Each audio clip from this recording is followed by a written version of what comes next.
So those of you that have been in the community for a while know that I love when my expectations get changed. Like I'll have sort of a weird feeling about a book and I'm not excited to read it, but then I start getting into it and I'm like, oh yeah, and those are the books that I love.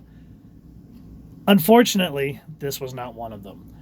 This was sort of like the inverse, where I saw the cover and I was like, this is going to be cool. And it wasn't. This is, again, Spider-Punk issue 2 from July of 2022.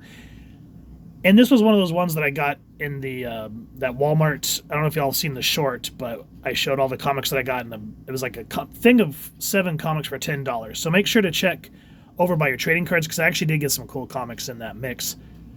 This was one of them. I was like, hey, this is going to be a cool cover. I'm really looking forward to it. And no. Just no. If y'all are curious about it, you can check the read up there, pause it, check it out at your convenience. So, captivating Cody Ziegler is the writer. Jagged Justin Mason is the artist. Jovial Jim Sharap. Y'all are going to make me say this, aren't you? Jim Sharampidis. Sure. Color artist. And it's VC's tenacious Travis Lanham doing the lettering. Here's everyone else working on the book. And one thing that I'm going to say that I didn't like about this book is, you think, okay, it's in another universe, so they can be like Elseworlds. You can kind of be footloose and fancy free. I get that. But we got to think about our target audiences here, folks. So are we making this book for all us old farts that remember the 80s? Or are we trying to get the newer generation to try to get them into something new? Because if that's the case, this probably wasn't the best way to go about it. Because we open up with Taskmaster. Not enough coffee. But he's like, consider this your eviction notice. And if you all notice his face, for those of you that may have not really ever gotten into punk or were around during that time, but there was a band called the Misfits. And one of their trade things with Glenn Danzig is they would all kind of wear like these like Gwar-esque, see, Gwar, I'm using another reference, but it'd be like shoulder pads and stuff, and then they'd all do their hair down, slick down the middle like an old 1950s greaser, if you know what a 1950s greaser is. And right there's sort of the crux of my argument is, how, and then again, let's go back to, even though I think this is supposed to be like a dystopian America, we have a faux Captain America that has looks like the British, more like a Brit flag instead of the, of course, the USA shield. And then we have Spider-Punk, and correct me if I'm wrong, but he, to me, looks like Sid Vicious. And go look him up for those that are younger. And this is what I'm talking about, is too much referencing. If you want to do, I guess that's what it kind of boiled down to when it really chapped my hide, is if you want to do an Elseworld, like if you go back, and one of my best things is go back to the early 90s and read, God, sorry, I've not had enough caffeine yet. Go back and read all of DC's early Elseworld comics. Yeah, there was some, like, for example, the first one, Gotham by Gaslight, was sort of based on Jack the Ripper, but it was original enough that it didn't feel like you had to lean to know too much about a certain type of culture. You didn't need to know too much about British culture or punk culture.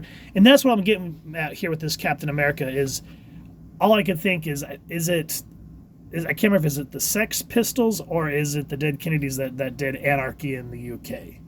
And that's all I'm seeing here. So I'm thinking here again is I'm getting a lot of references in my mind from SLC Punk.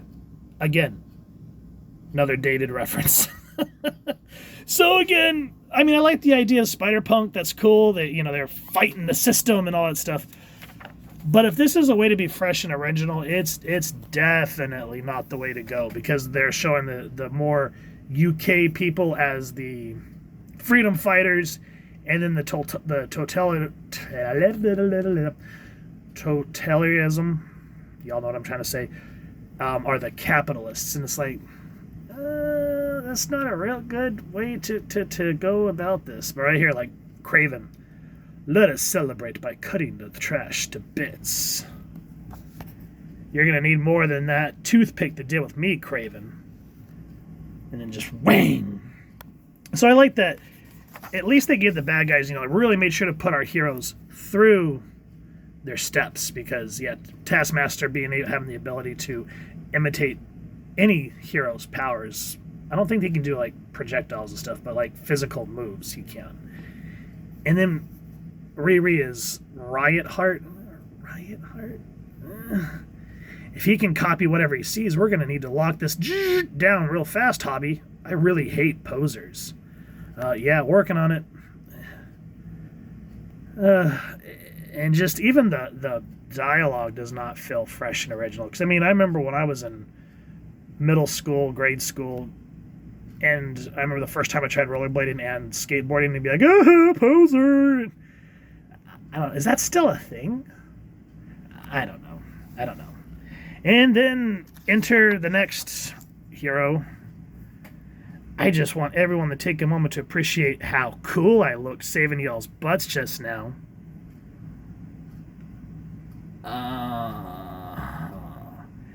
And what's her punching fist thingy supposed to say? Let's turn this upside down.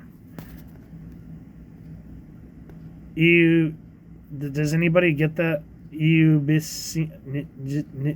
don't know. I don't care enough.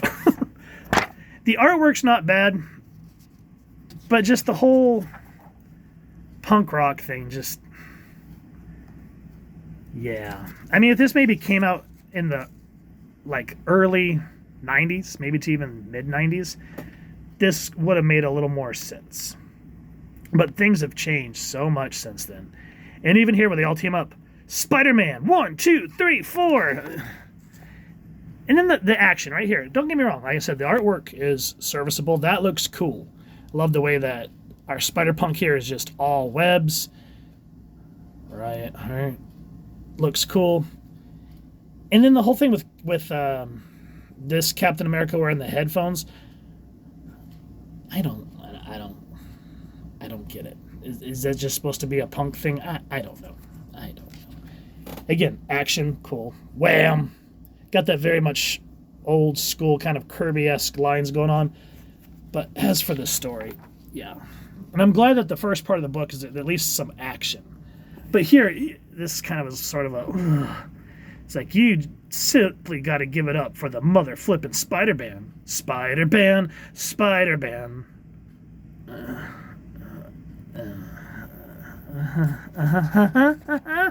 don't know.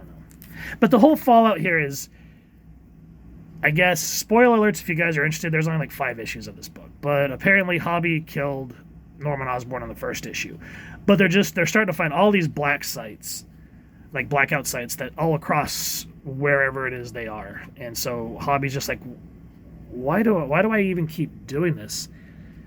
Where does it say? Right here. There's actually a moment of inspiration. Like this actually, I could see some really good thoughts going through. Here he goes, I don't know, man. Kind of spinning a bit here, to be honest. We took Osborn out forever ago, and I thought that would have ended it.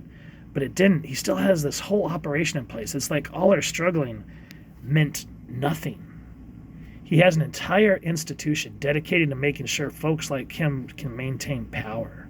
How do you fight that? I thought we beat it, man. I really did. I don't get it. I'll always fight for what's right, but at what point do we get to just live? So even through the painfully cheesy dialogue, that's cool. That's great. And then we get into the Spider Band. Oh, we're going on tour, which is essentially saying because they're going to fight all these blackout sites. Spider Band in the Spider Van, driving as fast as they can. Ugh. Please stop. Literally, please stop. Ugh. And then as they're driving off, hey, ho, let's go. How many of the newer generations really listen to the Ramones? I'm just saying. And oh my god, that's something else, man. Ugh. So yeah, if you're a fan of a kind of an alternate universe version of the Champions, this will be up your alley. Like I said, the first half with the action And this is another thing that and I've talked about this in prior comics, is not every flipping panel needs to have dialogue. I mean, my goodness. Sometimes, especially during fighting, let the art do the talking. Let it do the walking. Let the artwork tell the story. That's why when I was younger, I hated it. But now that I've gotten older, do y'all remember, I think it was really like around 2000, maybe 2001, where they did a whole line of those comics that were just called Nuff Said, and the whole thing was silent, and the art had to tell a story. And then they wrote the script in the back, so if you felt lost, you can kind of get it. I will admit, the one that threw me the most, obviously probably for a lot of people, is Grant Morrison's New X-Men. But I like that it was just an exercise in letting storyboards tell the story instead of always relying on words. Words, words, words, words, words everywhere. Oh my God, words, words. At what point do we just shut up and let the artwork do its thing? So like I said, other than some inspired moments and some inspired panels, needless to say, I will not be reading Spider-Punk issue 3. I kind of chuckled at the references because that's my generation. But if this is supposed to just be kind of a different take to try to get new readers, no, just no. I'm trying not to bash it too much because, I mean, if you enjoy it, that's your thing. I will say that. If you enjoy it, cool. More power to you. Read it. Enjoy it. For me, maybe it's just because I'm old and cranky. Just call me the old fart.